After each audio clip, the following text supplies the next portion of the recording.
Okey guys, jom. Kita hari ini kita nak bagi ikan kita makan blockworm Okey.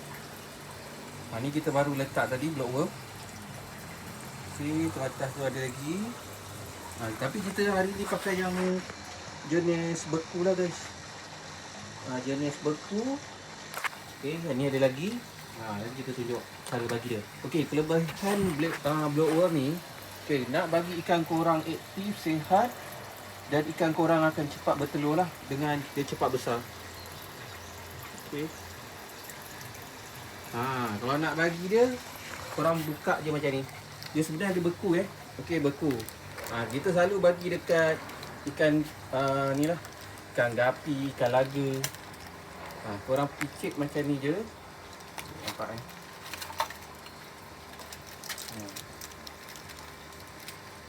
Korang buka sebab kita tangan dia ada dulu je tak ni lah.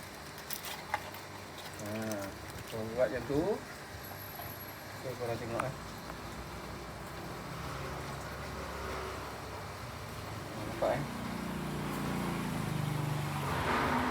ikan memang suka makan blockworm dan ikan korang akan lebih cepat besar dan sihat guys. Okey, bawah ni pun ada ikan white polar.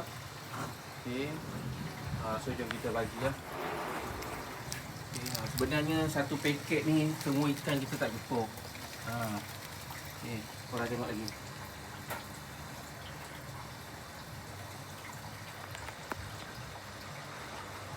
Okey. Nanti kita letak lagi guys.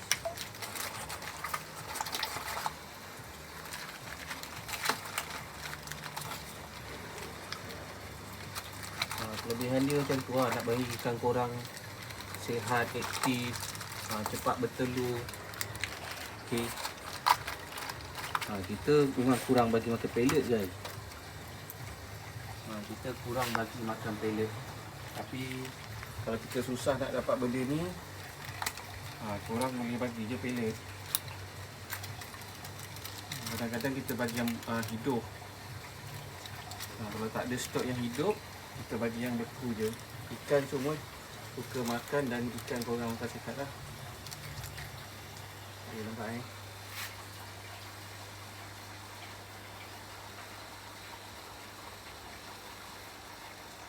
nampak dia makan kan. Okay. Kita bagi lagi. Ikan kita macam biasa, kita punya tempat breeding pun hampir dah nak siap. Apa-apa semua lepas. Okay, lepas raya lah kan. Lepas cuti raya kita sambung breeding ikan balik. Kalau korang nak beli aquarium ke kan, nak beli lampu filter, tengok dekat kita punya TikTok shop, Shopee pun kita ada Nama dia sama juga, Beta Aquatic KL. Kalau korang nak datang pun boleh. Datang study ke kan, nak datang belajar-belajar pun boleh. Okay. Ni pun kita bagi. Yang ni pun semalam kita dah tambah filter sebab lepas ni kan macam nak tinggal ikan ni lama. Itu kita tambah filter. Lepas tu kita bagi makan makanan sihat lah. Macam makanan hidup. Okay. Dekat dalam ni ada nampak. Memang banyak guys. Ini nak kata banyak sangat pun dah kurang lah. Hari tu kita buat live kan, buah ikan kan. Kita dapur ikan banyak guys. Sabah Sarawak pun ada.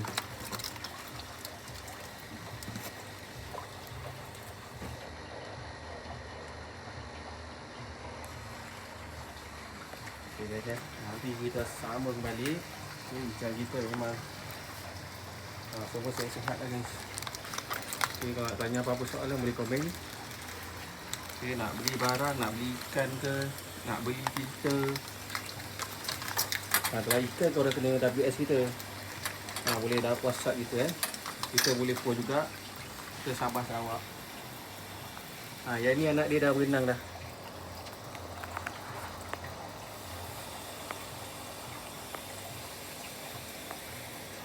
Nampak tak guys? Ni kita dah boleh start buat artemia dah ni. Kalau macam ni kita dah boleh start buat artemia. Okay. Ni kalau picit-picit blockworm pun dia boleh makan lagi. Okay guys, nampak? Filter pun kita guna hanging filter Hanging filter kita ada jual. Okay kan, nanti kita sambung balik Thank you guys.